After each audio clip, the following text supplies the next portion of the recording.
pagi untuk kita semua. Pada kesempatan kali ini kita kembali akan menyaksikan ujian hari ilmiah oleh teman Christopher Eko dengan judul karya ilmiah pengaruh begadang terhadap konsentrasi belajar siswa di SMA Santo Arnolus Jansen Jepang. Baik, tanpa memperpanjang waktu, mari kita menyaksikan pemaparan karya ilmiah dari teman Dito. Kepada teman Dito, saya persilakan. Baik, terima kasih moderator atas waktunya. Selamat pagi untuk kita semua. Sebelumnya saya ucapkan terima kasih kepada para penguji dan para pembimbing serta teman-teman yang sudah berkenan hadir di presentasi saya pagi hari ini. Di sini saya mempresentasikan karya tulis ilmiah saya yang berjudul pengaruh begadang terhadap konsentrasi belajar siswa di SMA Santo Arnolus Jepang. Baik, langsung saja ke bab 1 pendahuluan. Yang pertama itu latar belakang. Begadang merupakan kegiatan yang dilakukan dengan mengurangi waktu tidur pada suatu hari. Normalnya remaja memerlukan waktu tidur setidaknya 8 sampai 10 jam sehari. Namun orang yang begadang akan mengurangi waktu tidurnya menjadi kurang dari 7 jam atau bahkan tidak tidur sama sekali. Menurut Kamus Besar Bahasa Indonesia, begadang adalah berjaga tidur sampai larut malam. Pada umumnya, tubuh manusia sudah diatur dengan jam biologis. Saat malam hari akan beristirahat dengan tidur, dan saat siang hari akan beraktivitas. Kebiasaan begadang meskipun saat siang hari tetap tidur hingga 8 jam untuk mengembalikan jam biologis ke kondisi normal seperti semula. Begadang jika dijadikan sebagai kebiasaan, maka akan sangat berbahaya bagi kesehatan tubuh dan organ tubuh kita. Salah satu efek dari begadang adalah merasakan pusing dan sulit untuk berkonsentrasi karena jam tidur yang kurang, akibatnya akan menjadi pelupa. Menurut penelitian dari Amerika dan Prancis pada tahun 2009, hal yang menjadi faktor penentu otak memproses kemampuan mengingat disebut sharp wave reflex. Proses ini seringkali terjadi pada saat tidur atau beristirahat. Proses tersebut membantu mengingat memori jangka panjang, yaitu dengan cara mengirim informasi dari hipokampus ke neokortex yang terdapat di dalam otak. Bagi pelajar, begadang bukan hal yang asing untuk dilakukan. Hal tersebut dikarenakan pelajar yang menggunakan waktu istirahatnya untuk melakukan sesuatu hal. Ada beberapa hal yang menyebabkan seseorang begadang dan menerapkan pola tidur selalu larut malam, yaitu mengerjakan tugas-tugas rumah yang diberikan oleh guru, keasikan bermain dengan gadget, keasikan menonton film, dan lain-lain. Konsentrasi adalah pemusatan pemikiran kepada suatu objek tertentu. Semua kegiatan kita membutuhkan konsentrasi. Dan konsentrasi kita dapat mengerjakan pekerjaan lebih cepat dan dengan hasil yang lebih baik. Karena kurang konsentrasi, hasil pekerjaan biasanya tidak dapat maksimal dan diselesaikan dalam waktu yang cukup lama. Menurut Kamus Besar Bahasa Indonesia, konsentrasi merupakan pemusatan perhatian atau pikiran pada suatu hal.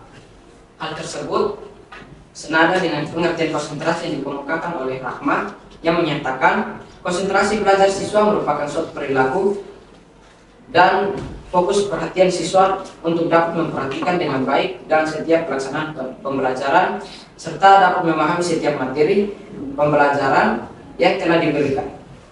Konsentrasi sangat penting dan dibutuhkan bagi pelajar dalam mengikuti proses pembelajaran agar materi yang disampaikan oleh guru diharapkan dapat dipahami dan dikuasai dengan baik.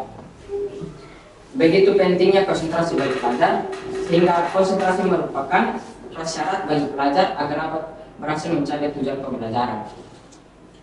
Pengertian konsentrasi dalam belajar menurut Daud menjelaskan bahwa konsentrasi belajar adalah pemusatan perhatian dalam proses perubahan tingkah laku yang dinyatakan dalam bentuk penguasaan, penggunaan, dan penilaian terhadap sikap dan nilai-nilai, pengetahuan dan kecakapan dasar yang terdapat dalam berbagai bidang studi. Belajar menggunakan konsentrasi yang tinggi dapat mempermudah pelajar untuk memahami materi yang diajarkan guru. Pengertian belajar menurut Sagala menjelaskan bahwa Belajar adalah suatu proses perubahan perilaku atau pribadi seseorang berdasarkan praktek atau pengalaman tertentu. Pengertian belajar menurut Siono dan Irianto menjelaskan bahwa belajar adalah suatu aktivitas atau suatu proses untuk memperoleh pengetahuan, meningkatkan keterampilan, memperbaiki perilaku, sikap, dan menkokohkan kepribadian. Berdasarkan pengertian di atas, dapat disimpulkan bahwa konsentrasi dalam belajar adalah pemusatan perhatian dalam proses untuk memperoleh pengetahuan, meningkatkan keterampilan, dan memperbaiki perilaku berdasarkan pengalaman tertentu. Sulitnya untuk konsentrasi dalam belajar dapat menimbulkan lemahnya minat dan motivasi pada pelaku pelajaran, perasaan gelisah, tertekan, suasana lingkungan belajar yang berisik dan berantakan, bersifat pasif dalam belajar, dan tidak dapat memilih kecakapan dan cara-cara yang baik, belajar yang baik. Jadi penelitian ini difokuskan pada fenomena bergadang yang menjadi kebiasaan di kalangan pelajar, khususnya di kalangan siswa-siswi di semasa organisasi Kupang. Dipilihnya penelitian ini karena bergadang dapat menurunkan konsentrasi belajar dalam belajar di sekolah. Di sini peneliti mendapatkan sebuah masalah, yaitu masalahnya bagaimana kebiasaan bergadang mempengaruhi tingkat konsentrasi belajar siswa. Dan di sini tujuan penelitian yaitu memahami bagaimana kebiasaan bergadang mempengaruhi tingkat konsentrasi belajar siswa. Manfaat penelitian di sini ada dua. Yang pertama bagi pembaca dan kedua bagi penulis. Bagi pembaca, memberikan pengetahuan dan wawasan mengenai pengaruh bergadang terhadap konsentrasi belajar. Yang kedua bagi penulis, menambah wawasan bagi penulis dalam mengolah dan menyajikan data serta fakta dalam tulisan yang sistematis dan mudah untuk dipahami. Kedua ada dua kerangka teori. Di sini yang dibahas adalah landasan teori. Di sini saya akan membahas di landasan teori, saya akan membahas ada tiga. Yang pertama ada hubungan antara pola tidur dan konsentrasi. Yang kedua ada faktor-faktor penyebab kebiasaan bergadang. Dan yang ketiga ada dampak kebiasaan bergadang terhadap proses belajar. Yang pertama ada hubungan antara pola tidur dan konsentrasi. Bergadang merupakan kegiatan yang dilakukan dengan mengatur waktu tidur pada satu hari. Normalnya, remaja membutuhkan waktu tidur setidaknya 8-10 jam dalam sehari. Hubungan antara pola tidur dan konsentrasi sangat erat, karena kualitas dan kuantitas tidur mempengaruhi fungsi kognitif, termasuk kemampuan untuk fokus, memperhatikan, dan memproses informasi. Berikut adalah beberapa poin utama hubungan tersebut. Poin yang pertama ada durasi tidur yang memadai meningkatkan konsentrasi. Tidur yang cukup umumnya 8-10 jam per malam untuk remaja, memungkinkan untuk otak melakukan proses pemulihan. Ini mencakup konsolidasi, memori, dan penghapusan racun yang terakumulasi selama aktivitas seharian. Dengan tidur yang cukup, kemampuan konsentrasi dan fokus dapat meningkat. Yang kedua ada kurang tidur mengganggu fungsi kognitif. Kurang tidur dapat menyebabkan gangguan perhatian, memperlambat waktu reaksi, dan mengurangi kemampuan berpikir logis. Orang yang tidur kurang dari kebutuhan sering mengalami kesulitan untuk fokus pada tugas yang rumit atau berulang. Yang ketiga ada kualitas tidur mempengaruhi konsentrasi. Tidak hanya durasi tidur yang penting, tapi juga kualitasnya. Gangguan tidur seperti insomnia atau sleep apnea dapat menyebabkan tidur yang tidak nyenyak. Meski durasi tidur itu cukup, kualitas tidur yang buruk tetap mengurangi kemampuan konsentrasi. Yang keempat ada pengaruh ritme sirkadian.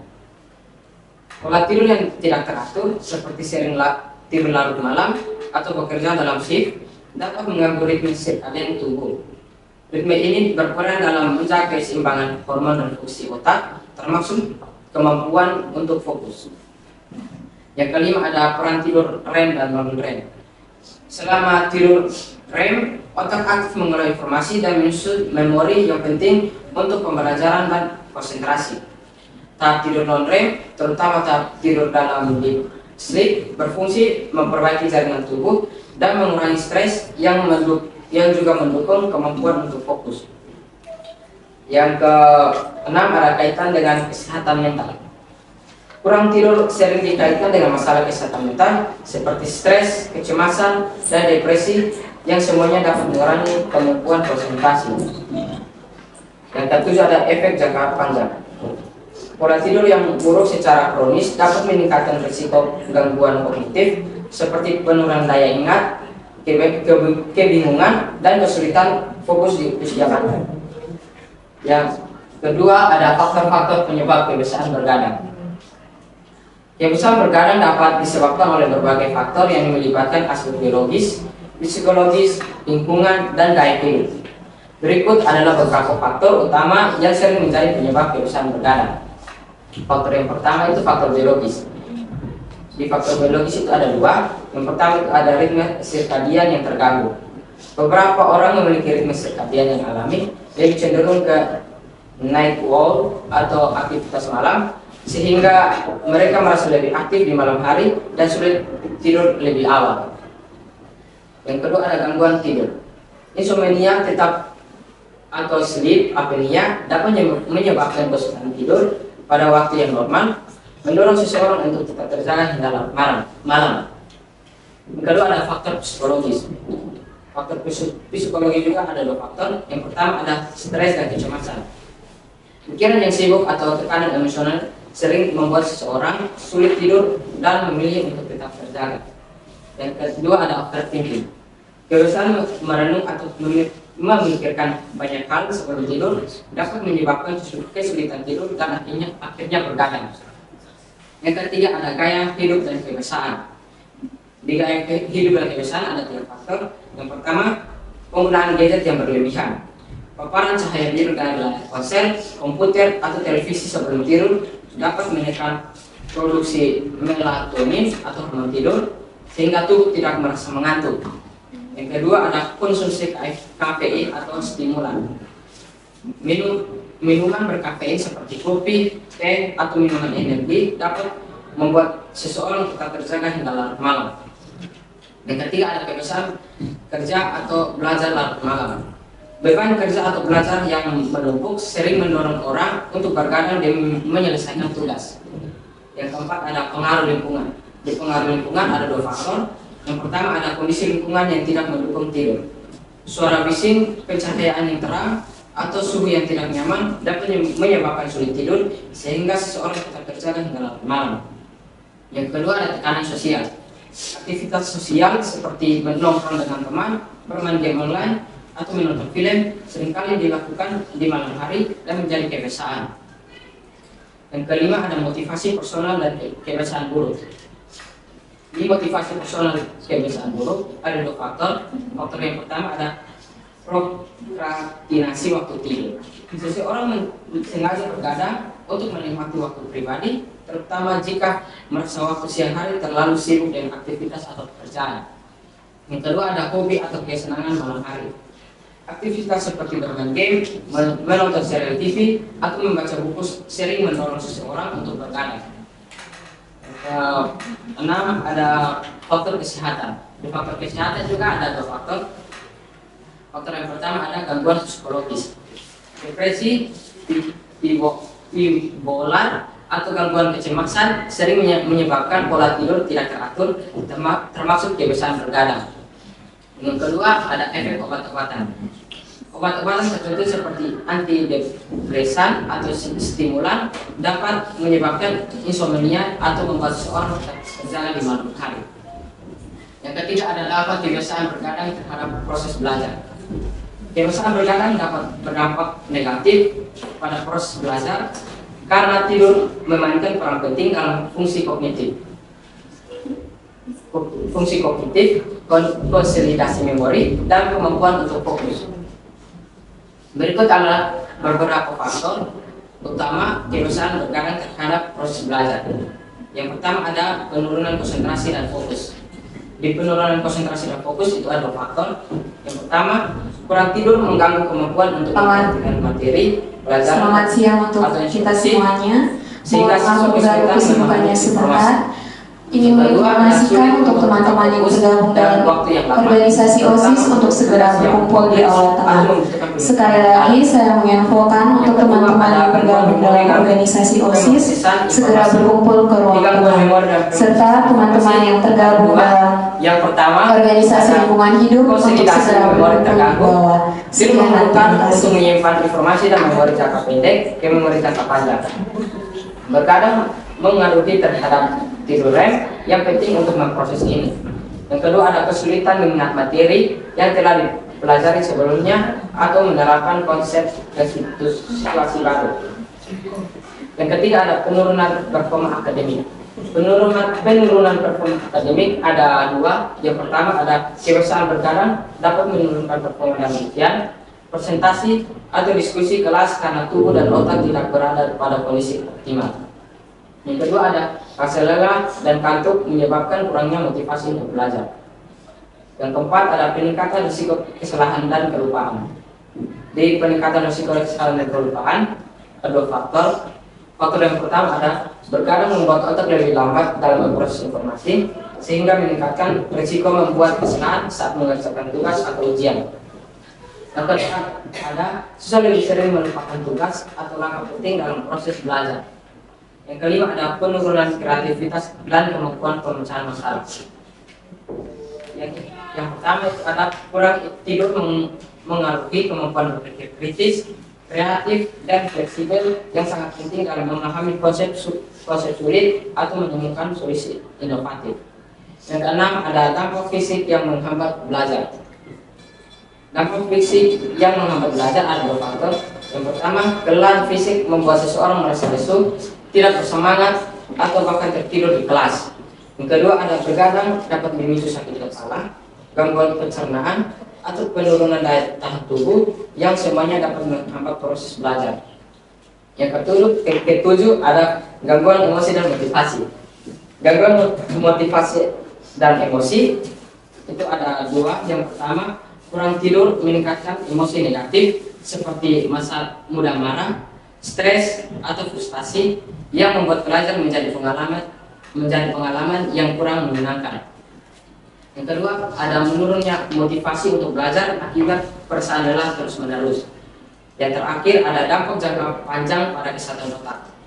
Jika kebiasaan berkadang berlangsung lama, dapat menyebabkan penurunan fungsi kognitif secara permanen, termasuk gangguan memori dan kemampuan berpikir. Yang ketiga, ada metodologi penelitian. Di metodologi penelitian itu saya akan membahas tentang jenis penelitian, tempat dan waktu penelitian, populasi dan sampel, dan yang terakhir ada teknik pengumpulan data. Yang pertama itu ada jenis penelitian. Metode adalah cara untuk meneliti suatu masalah agar hasil suatu penelitian yang diperoleh dapat dikatakan valid karena metode yang digunakan untuk menentukan dan berpengaruh pada hasil yang diteliti. Metode yang digunakan pada metode penelitian ini yaitu metode kualitatif, karena topik yang dikaji pada penelitian ini adalah pengaruh bergadang terhadap konsentrasi belajar siswa di SMA Santo Arnoldo Johnson Kupang. Menurut Sugiono, metode kualitatif adalah metode penelitian yang berlandaskan pada filsafat yang digunakan untuk meneliti pada kondisi ilmiah atau eksperimen, di mana peneliti sebagai instrumen, teknik pengumpulan data dan analisis yang bersifat kualitatif dan menekan pada makna. Yang kedua, ada tempat dan waktu penelitian. Tempat dan waktu penelitian yaitu peneliti meneliti di tempat di SMA Santo Arnoldo Johnson Kupang, dan waktu penelitian dilaksanakan selama bulan Februari tahun 2025. Yang berikut ada populasi dan sampel. Yang pertama ada populasi penelitian. Populasi menurut Sugiono adalah wilayah generalisasi yang terdiri atas objek atau subjek yang mempunyai kualitas dan karakteristik tertentu yang ditetapkan oleh peneliti untuk dipelajari dan kemudian ditarik kesimpulannya. Populasi bukan hanya manusia, tetapi juga objek dan benda-benda benda-benda alam yang lain. Populasi juga bukan sekedar jumlah yang ada pada objek atau objek yang dipelajari, tetapi meliputi seluruh karakteristik atau sifat yang dimiliki oleh subjek atau objek tersebut. Yang kedua ada sampel. Sampel menurut Artunto yaitu jika jumlah populasinya kurang dari 100 orang, maka sebaiknya sampel tersebut diambil secara keseluruhan. Tetapi jika populasinya lebih dari 100 orang, maka bisa diambil sampel dari 10% hingga 15% atau 20% sampai 25% dari jumlah populasinya. Yang bab keempat ada hasil penelitian. Di sini hasil penelitian yang saya akan bahas yaitu deskripsi hasil penelitian, pembahasan pertama dan pembahasan yang kedua. Di sini maksud dari pembahasan yang pertama dan pembahasan bagian kedua, yakni karena di pembagian kuesioner peneliti membagi dua pembagian kuesioner. Yang pertama, di bagian pertama terdapat jumlah sampel keseluruhan, jenis kelamin, serta ada 3 buah pertanyaan. Di bagian kuesioner yang kedua ada 7 buah pertanyaan. Maksud dari membagi 2 bagian kuesioner ini supaya peneliti bisa mengetahui dari sekian siswa berapa siswa yang tergolong dalam aktivitas bergadang. Jadi yang langsung saja yang pembahasan yang bagian pertama yaitu dari penyebaran angket. Peneliti menyebar angket di seluruh siswa SMA 1 Agustus Jansen dan mendapatkan 23 siswa. Di antara lain di 12 IPS ada 3 siswa, 12 MIPA ada 3 siswa, 12 bahasa ada 2 siswa, 11A ada 7 siswa, 11B ada 2 siswa, 11C ada 1 siswa, 11D ada 4 siswa, dan 10A ada 1 siswa. Dan dari jumlah tersebut ada 23 siswa, dan dari 23 siswa tersebut terdiri dari 14 laki-laki dan 9 perempuan. Baiklah, langsung lanjut ke pembahasan pertanyaan bagian pertama. Pembahasan pertanyaan bagian pertama yaitu pada jam berapa Anda tidur pada malam hari? Dari 23 sampel penelitian, yang pertama terdapat 4,3% siswa yang tidur pada jam 8 malam. Yang kedua terdapat 8,7% siswa yang tidur pada jam 9 malam. Dan yang ketiga terdapat 30,4% siswa yang tidur pada jam 10 malam. Dan yang keempat ada 56,5% siswa yang tidur di atas jam 11 malam. Dari data di atas dapat disimpulkan bahwa kebanyakan siswa di Santo Arnoldus Jansen ini tidur di atas jam 11 malam. Pertanyaan kedua itu ada pada jam berapa Anda bangun pagi? Dan 23 sampel penelitian, yang pertama terdapat 21,7% siswa yang bangun pada 4.30 pagi. Yang kedua terdapat 39,1% siswa yang bangun pagi pada jam 5 pagi. Yang ketiga terdapat 30,4% siswa yang bangun pada jam 6 pagi. Dan yang keempat terdapat 88,7% siswa yang bangun pada jam 6.30 pagi. Dari data di atas dapat disimpulkan bahwa kebanyakan siswa di Arnoldus Jansen ini yang bangun pagi itu jam 4.30 pagi. Pertanyaan ketiga, berapa lama waktu tidur yang Anda perlukan dari malam hari ke pagi hari? Dari 23 sampel penelitian terdapat yang pertama terdapat 4,3% siswa yang membutuhkan waktu tidur lebih dari 10 jam. Yang kedua ada terdapat 13% siswa yang membutuhkan waktu tidur 8-10 jam. Yang ketiga terdapat 26,1% siswa yang membutuhkan waktu tidur 8 jam. Dan yang keempat terdapat 56,5% siswa yang membutuhkan waktu tidur kurang dari 8 jam. Dari data di atas kita dapat simpulkan bahwa siswa di SAJ lebih sering tidur kurang dari 8 jam. Dari 3 pertanyaan tersebut kita dapat simpulkan bahwa yang tergolong bergadang itu ada 56,5% siswa, itu ada terdiri dari 13 siswa. lanjut ke pembahasan yang kedua, yaitu ada berupa 7 pertanyaan. Berarti pertanyaan pertama itu, setelah bergadang, bagaimana perasaan Anda ketika bangun di pagi hari? Dan 13 sampel penelitian terdapat 0% siswa yang perasaan bangun pagi terasa sangat segar. Yang kedua, terdapat 46,2% siswa yang perasaan bangun pagi itu terasa sedikit mengantuk. Yang ketiga, terdapat 46,2% siswa yang perasaan bangun pagi terasa mengantuk. Dan ada 7,1% siswa yang perasaan bangun pagi terasa sangat sekali mengantuk. Dan data di atas ini menunjukkan bahwa terdapat 46,2% yang masih merasa segar ketika bangun pagi, dan sisanya 53,9% siswa merasa tidak segar ketika bangun pagi.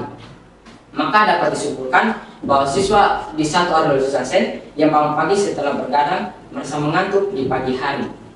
Yang kedua ada, apakah Anda mengikuti kegiatan mengajar di kelas, fokus pandangan Anda bisa tertuju pada pengajar? Dan 13 sampel penelitian terdapat 15,4% siswa yang ketika mengikuti kegiatan KBM di kelas, pandangan mereka ke guru itu sangat bisa. Yang kedua, terdapat 38,5% siswa yang ketika mengikuti kegiatan belajar mengajar di kelas, pandangan mereka itu ke guru itu bisa saja. Yang ketiga itu ada 38,5% siswa yang ketika mengikuti KBM di kelas, pandangan mereka ke guru itu cukup bisa. Dan yang keempat, terdapat 7,7% siswa yang ketika mengikuti KBM di kelas, pandangan mereka ke guru itu tidak bisa. Dan data di atas menunjukkan bahwa terdapat 53,9% persen siswa yang masih bisa mengikuti pelajaran. Sedangkan ada 7,7% siswa yang tidak fokus dalam pembelajaran. Maka dapat disimpulkan bahwa siswa di analisasi ini ada yang tidak dapat fokus saat pelajaran. Yang ketiga ada, apakah Anda bisa mengingat materi yang sudah diberikan guru? Dari 23 sampel penelitian, yang pertama terdapat 7,71% siswa yang sangat bisa mengingat materi yang sudah diberikan oleh guru. Yang kedua terdapat 53,8% siswa yang bisa mengingat materi yang sudah diberikan oleh guru. Dan yang ketiga terdapat 38,5% siswa yang cukup mengingat materi yang sudah diberikan oleh guru. Dan yang keempat terdiri 7,71% siswa yang tidak bisa mengingat materi yang sudah diberikan oleh guru. Dan data di atas ini menunjukkan bahwa terdapat 61,5% siswa yang masih dapat mengingat materi dengan baik. Namun ada sedikit siswa yang tidak bisa mengingat materi, yakni ada 46,2% siswa yang tidak bisa mengingat materi. Maka dapat disimpulkan bahwa ada sedikit siswa di SMA 1 Organisasi Kupang yang tidak bisa mengingat materi setelah sudah diberikan oleh guru. Yang keempat ada, apakah Anda merasa lelah dan kantuk menyebabkan kurangnya motivasi untuk belajar di kelas? Dari 13 sampel penelitian terdapat 23,1% siswa yang sangat betul merasa lelah yang menyebabkan mereka kurang motivasi untuk belajar. Yang kedua terdapat 38,5% siswa yang betul merasa lelah yang menyebabkan mereka kurang memotivasi untuk belajar. Yang ketiga terdapat 38,5% siswa yang tidak terlalu merasa lelah yang menyebabkan mereka kurang memotivasi untuk belajar. Dan keempat terdapat 0% siswa yang tidak lelah sama sekali yang menyebabkan mereka kurang memotivasi untuk belajar. Dari data di atas ini menunjukkan bahwa 62,12% siswa yang sangat merasa lelah dan juga terdapat 38,5% siswa yang menunjukkan tidak terlalu lelah saat mengikuti pelajaran. Maka dapat disimpulkan bahwa siswa di SAJ merasa lelah dan menyebabkan tidak ada motivasi untuk belajar. Yang kelima ada, apakah Anda bisa mampu berpikir kritis saat pelajaran? Dan 13 sampel penelitian terdapat 15,4% siswa yang masih sangat bisa berpikir kritis saat pelajaran. Dan yang kedua, terdapat 38,5% siswa yang masih bisa berpikir kritis saat pelajaran. Yang ketiga, terdapat 38,5% siswa yang cukup bisa berpikir kritis saat pelajaran. Dan yang keempat, terdapat 7,7% siswa yang tidak bisa berpikir kritis saat pelajaran. Dari data di atas ini menunjukkan bahwa 53,9% siswa yang masih mampu berpikir kritis, namun ada sedikit siswa yang tidak dapat berpikir kritis, yakni ada 46,2% siswa yang tidak dapat berpikir kritis saat pelajaran. Maka dapat disimpulkan bahwa ada sedikit siswa di Kecamatan Organisasi Kupang yang tidak bisa berpikir kritis saat pelajaran. Yang keenam, apakah Anda pernah mengeluh pada saat mengikuti kegiatan belajar mengajar karena jenuh? Dari 13 sampel penelitian, terdapat 0% siswa yang selalu mengeluh saat KBM karena jenuh. Yang kedua, terdapat 7,7% siswa yang kadang-kadang mengeluh saat kegiatan belajar mengajar. Dan yang ketiga, terdapat 76,9% siswa yang tidak terlalu mengeluh karena jenuh, dan terdapat 15,4% siswa yang tidak sama sekali mengeluh saat kegiatan belajar mengajar karena jenuh. Dan data di atas ini menunjukkan bahwa terdapat 84,6% siswa yang mengeluh karena jenuh, dan terdapat 15,4% siswa yang tidak mengeluh karena jenuh. Maka dapat disimpulkan bahwa siswa di SID mengeluh pada saat mengikuti pelajaran karena jenuh. Yang terakhir itu, apakah Anda mudah emosi karena lelah saat pelajaran? Dari 13 sampel penelitian, terdapat 0% siswa yang selalu emosi karena lelah saat pelajaran. Yang kedua, terdapat 15,4% siswa yang tidak terlalu emosi karena lelah saat pelajaran. Yang ketiga, terdapat 46,2% siswa yang kadang-kadang emosi karena lelah saat pelajaran. Dan yang keempat, terdapat 38,5% siswa yang tidak pernah emosi saat pelajaran. Dari data di atas ini dapat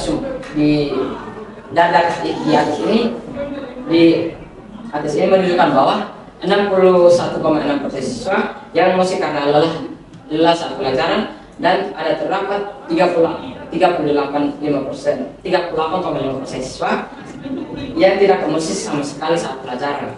Maka dapat disimpulkan ada siswa di SMA Santo Arnoldo di Kupang yang merasa emosi karena lelah saat siswa tersebut mengikuti pelajaran. Yang terakhir, bab 5 penutup, itu ada kesimpulan dan saran. Yang pertama, ada kesimpulan. Berdasarkan hasil penelitian tentang pengaruh perkataan terhadap konsentrasi belajar siswa di SMA Santo Arnoldo di Kupang, dapat disimpulkan ada beberapa hal. Yang pertama, kebiasaan berkadang berdampak negatif terhadap kualitas tidur siswa yang berujung pada perasaan mengantuk di pagi hari.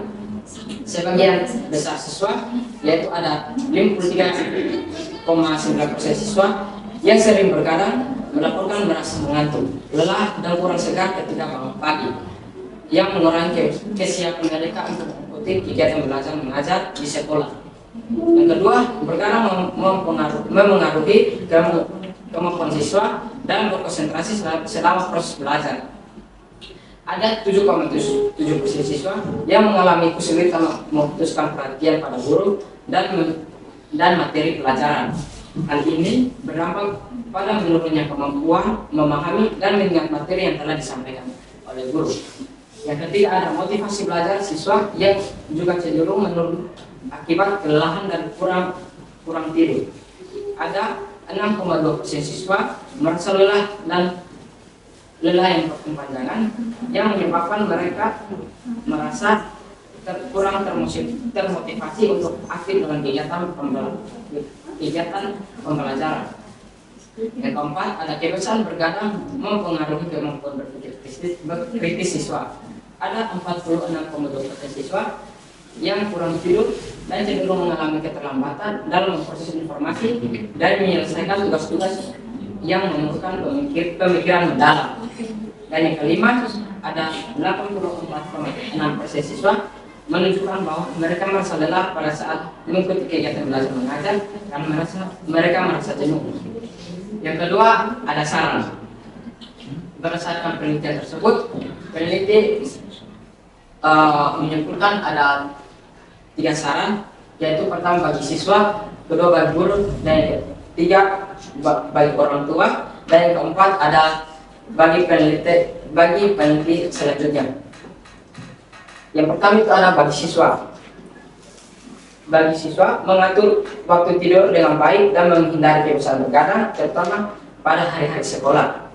Yang kedua ada mengembangkan manajemen waktu yang efektif untuk menyelesaikan tugas-tugas sekolah tanpa mengorbankan waktu istirahat.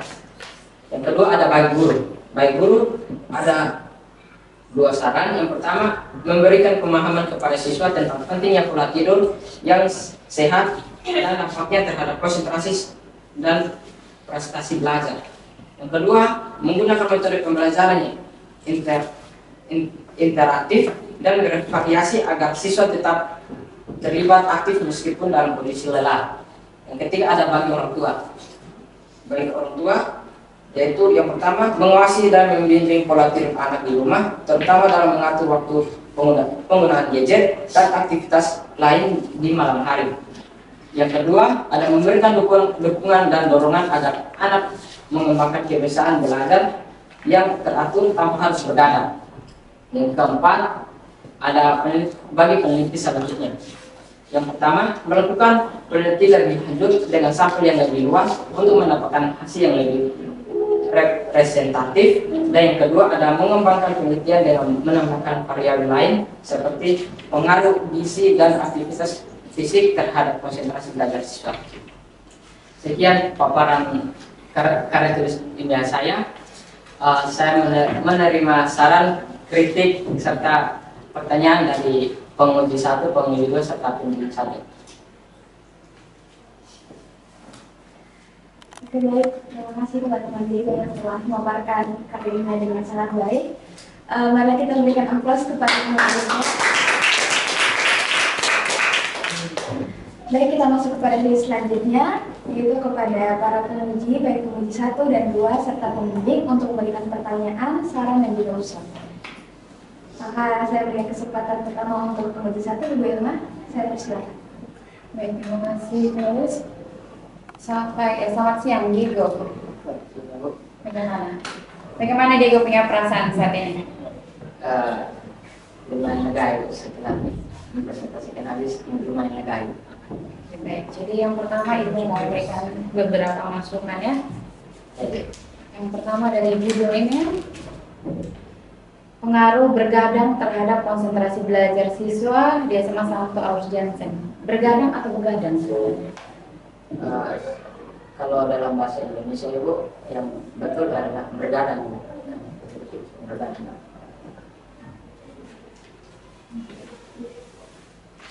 Bukan begadang. Jadi gimana?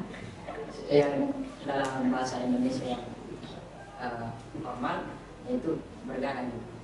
Jadi Ibu sudah cek, jadi menurut Kamus Besar Bahasa Indonesia yang benarnya itu begadang, bukan bergadang. Itu diperbaiki ya. Kemudian bagian rumusan masalah. Di sini rumusan masalahnya bagaimana kebiasaan begadang mempengaruhi tingkat konsentrasi belajar. Nanti ditambah lagi siswa di SMA Santo August Johnson. Nah, di sini kebiasaan itu bisa diganti dengan pengaruh begadang ya. Kemudian tujuan penelitian di sini memahami bagaimana kebiasaan bergadang mempengaruhi tingkat konsentrasi belajar, mungkin bisa diganti dengan mengetahui bagaimana kebiasaan itu mempengaruhi tingkat konsentrasi belajar. Kemudian bagian landasan teori itu Diego tambahkan lagi dengan penjelasan terkait konsep-konsep tentang bagaimana hidup sehat, kemudian faktor-faktor apa saja yang mempengaruhi pola hidup sehat, kemudian begadang dan juga konsentrasi. Itu saja. Kemudian di bagian metodologi penelitian, di sini Diego menggunakan metode penelitian kualitatif ya. Kenapa Diego memilih kualitatif? Baik, izin saya menjawab. Semangat saya, Bu. Jadi waktu pas bab 3 saya konsul dengan IBV. Pas itu saya pertama menggunakan materi kuantitatif karena posisi dengan kuesioner dengan ada begitu dengan persen, Bu.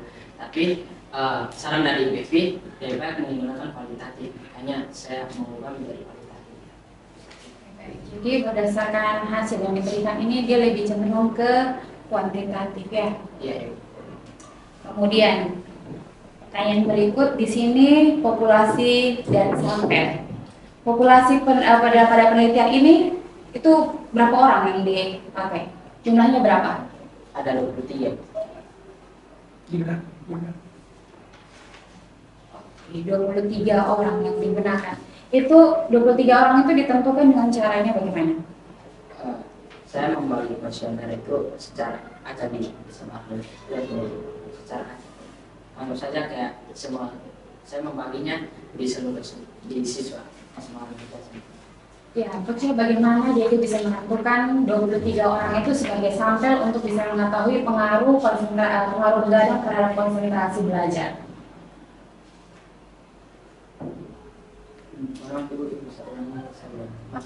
Oke, jadi bagaimana Diego menentukan tadi 23 orang itu sehingga kita bisa mengetahui dari 23 sampel itu dapat mempengaruhi dari begadang itu dapat mempengaruhi konsentrasi belajar.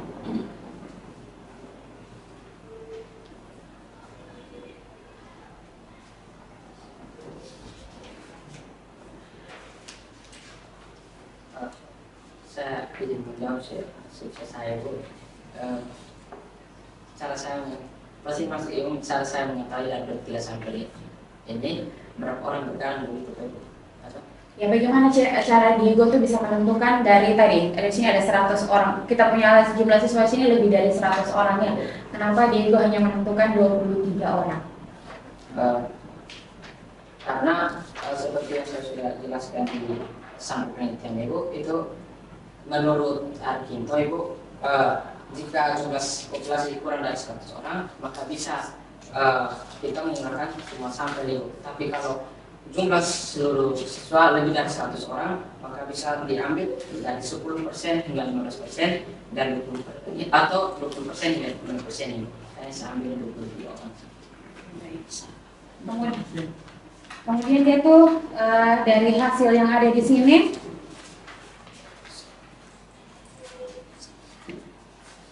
dia bisa menentukan berapa orang yang konsentrasinya dia kehilangan konsentrasi karena tadi begadang itu.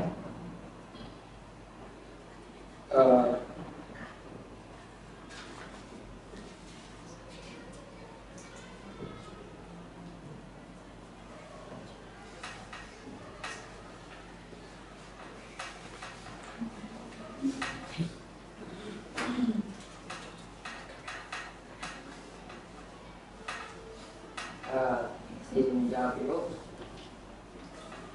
Di sini di pertanyaan kedua saya di bagian kedua kuesioner itu ketika ini mengikuti KPM, apakah arah pandangan fokus belajar bisa kepada pengajar?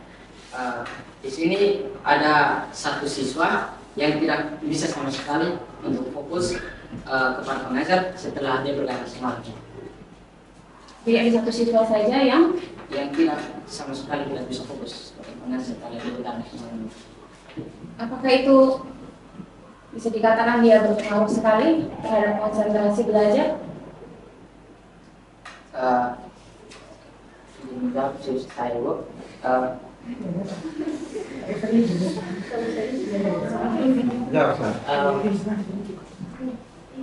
Menurut saya mungkin bisa Ibu karena dia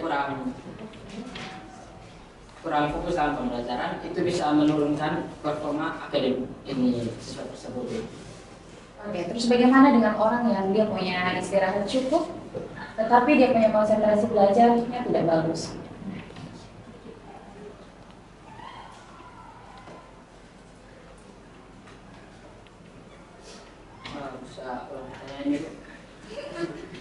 Bagaimana jika seorang itu dia punya waktu istirahat yang cukup, tetapi dalam penerimaan pembelajaran konsentrasinya tidak bagus, malah dia tidak berkonsentrasi, malah dia asik sendiri begitu.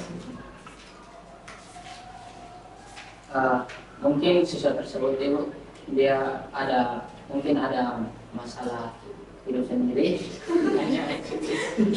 makanya dia tidak bisa fokus atau tidak memperhatikan saat dia mengikuti kegiatan belajar mengajar. Itu saja dari Ibu.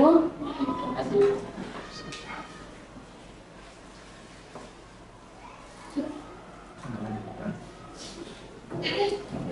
Baik, terima kasih kepada Ibu Mas selaku penguji 1 yang telah memberikan usul dan juga pertanyaan. Berikutnya kesempatan saya berikan kepada penguji 2, Pak Andi. Silakan. Baik, terima kasih moderator. Selamat siang, Diego. Profesi Anda sudah menyelesaikan karya tulis ilmiah ini secara keseluruhan rapi, rentet, runtut. Ada proses yang Diego lewati di sini. Ada beberapa masukan, misalnya di bab 2 nanti. Tadi sudah Diego perbaiki sendiri sih waktu penjelasan. Yang kerangka teori itu ganti landasan teori. Nah ini sudah. Tapi tadi waktu presentasi sudah. Saya dengar sudah perbaiki memang. Jadi tinggal ganti itu. Di dalam bab 2 ini juga lengkap, banyak sekali yang sudah Diego sampaikan prosesnya. Nah, ada beberapa yang pasarankan. Yang pertama, di bagian nanti di masalah yang sudah tadi Diego sampaikan. Nanti singgung sedikit juga fenomena. Jadi waktu menyusun ini kita lihat masalah dulu, baru nanti kita hasilkan satu judul. Jadi maksudnya Diego singgung sedikit juga fenomena yang terjadi di Arnold Schwarzenegger ini. Dari teman-teman yang Diego lihat, ini banyak bergadang nih ternyata. Dan ini dampaknya ya dari cerita-cerita lepas, pengaruh di pembelajaran, atau mungkin Diego sendiri pernah mengalami, ibu menyampaikan bahwa Diego kenapa kau, atau Diego sendiri mungkin pelaku dari kegiatan itu kan. Berarti Diego lebih leluasa lagi, artinya lebih punya kekuatan untuk saya sendiri saja pelaku utama bergadang. Nanti singgung sedikit itu. Terus teori-teorinya nanti ditambah pendapat ahli. Jadi yang tadi itu tinggal ditambah menurut siapa. Kan itu pasti ada sumbernya, tapi belum dimasukkan. Nanti kasih masukan supaya mereka tahu. Ari Kunto tuh pas sudah ulang-ulang kali ngomong, dia tuh ibu satu orang ibu dosen di salah satu kampus. Ari Kunto, Suharsini Ari Kunto namanya. Dia memang dosen yang banyak menyusun buku tentang penelitian-penelitian ini. Terus yang berikut ya teori-teori tadi sudah tinggal Diego tampilkan. Terus presentasi ini kalau bisa tadi Diego kan kebanyakan baca, kalau bisa nanti di presentasi berikut PowerPoint-nya dibuat sejenis mind mapping supaya waktu itu Diego langsung sampaikan, oh ini diagram dari hasil penelitian, pertanyaan saya 15% menjawab seperti ini. Karena dia tuh hanya representasi dari ini. Jadi yang Diego sudah kasih mereka pegang ini secara umumnya Diego tampilkan di situ, sehingga tidak ada perbedaan antara yang di PPT dengan yang Diego print. Jadi tampilannya beda. Diego tidak perlu baca karena misalnya jenis penelitian menurut Sugiono, jenis penelitian ini merupakan begini. Nah itu tidak perlu disampaikan di dalam penjelasan sini karena mereka sudah baca di sini. Jadi itu konteksnya seperti ini. Tinggal diperbaiki. Terus sampel tadi misalnya Diego harus hitung. Benar Diego sampaikan misalnya hasil akhirnya 23, tapi matematis secara yang Ibu Suharsini sampaikan itu seperti apa? Misalnya jika populasi lebih dari 100 orang, maka bisa diambil sampel 10-15% atau 20-25% dari jumlah populasinya. Prosesnya mungkin Diego sudah lakukan, hanya sistematisnya harus misalnya jumlah siswa kita sekarang 296. 296 itu kalau 10% saja dari 290 kan 29. Ya, Pak kurang ngerti matematika, tapi karena 10% kan dari misalnya dari 296, Ibu tulisnya. Dari 296 itu kalau 10%-nya 29. Oh, Ibu tulisnya tolong catat. 296. Ya. 10%-nya 29. Iya. Iya, 29. 29. Kalau 15 30. Nah itu. Pertama main-main. Jadi kalau pakai teorinya Schwarzschild, Diego butuh tambah sekitar 6 orang lagi untuk isi. Sehingga 23 yang Diego tulis 23 itu jadinya 29. Sehingga pertanyaannya kenapa Diego ambil 29? Karena Schwarzschild bilang 100 orang kalau lebih itu boleh ambil 10 sampai 15 atau 20 sampai 25. Nah, punya kita baru 200, artinya baru kelipatan 100. Menurut saya setelah berkonsultasi dan baca-baca lagi teori, boleh diambil 10 sampai 15. Dan pada kesempatan ini ya saya ambil 10 saja karena saya berada di sekolah dan populasinya di satu tempat yang sama, jadi tidak terlalu ini. Nah, mungkin itu pertanyaan yang terakhir, yang itu masukan. Yang terakhir pertanyaan untuk Diego. Pak yakin Diego pelaku bergadang yang ada gunanya? Kalau di lagunya Rhoma Irama tuh begadang, jangan begadang kalau tidak ada gunanya. Tapi kalau ada gunanya boleh, dia bilang di situ. Dan Pak kenal Diego bergadang dan punya alasan yang memang betul untuk harus bergadang. Nah, menurut Pak ingin bertanya, bagaimana Diego mengatasi semua itu? Memang kadang-kadang ya keceplosan dalam artian kadang-kadang tidak tahan lagi harus mengantuk. Maksudnya 1-2 kali pasti Diego mengantuk, itu wajar. Tapi pasti ada kiat-kiat yang Diego lakukan secara pribadi untuk mengatasi bergadang itu. Kira-kira apa yang Diego lakukan? Saya lakukan mungkin lebih kayak misalnya lebih kayak tugas-tugas sekolah Pak, lebih baik mengerjakannya setelah sekolah supaya ketika malam hari untuk waktunya istirahat saya bisa istirahat. Karena kebanyakan pasti kebanyakan siswa karena kebanyakan tugas-tugas yang diberikan oleh guru, kebanyakan mereka kerja di malam hari dan itu bisa bermakan-makan waktu hingga sampai dia bergadang. Berarti pengaturan waktu ya? Oke, terima kasih. Saya kembali. Terima kasih Pak Andi selaku pengunjung yang telah memberikan pertanyaan serta saran. Berikutnya kepada pembimbing 1 Pak Carlos, saya berikan kesempatan. Oke, baik, terima kasih untuk waktu dan kesempatan yang diberikan. Yang pertama terima kasih untuk Pak Andi dan Ibu Emma yang sudah bersedia sebagai penguji dari Diego. Di sini Pak juga tidak namanya karena hampir semuanya sudah dibahas oleh Pak Andi dan Ibu Emma. Nanti sebagai bahan evaluasi atau masukan pembimbing dan penulis juga. Jadi Pak yang mau ucapkan selamat untuk Diego karena sudah berhasil memprestasikan dan menanggung jawabkan karya dirinya dengan Baik, terima kasih Pak Carlos satu yang telah memberikan usulan. Berikutnya saya mewakili teman-teman semua, Bapak Ibu Guru Pengajar dan Pembimbing, mengucapkan apresiasi kepada teman-teman yang telah menyelesaikan kali ilmiahnya serta tentang kegiatan yang canggih.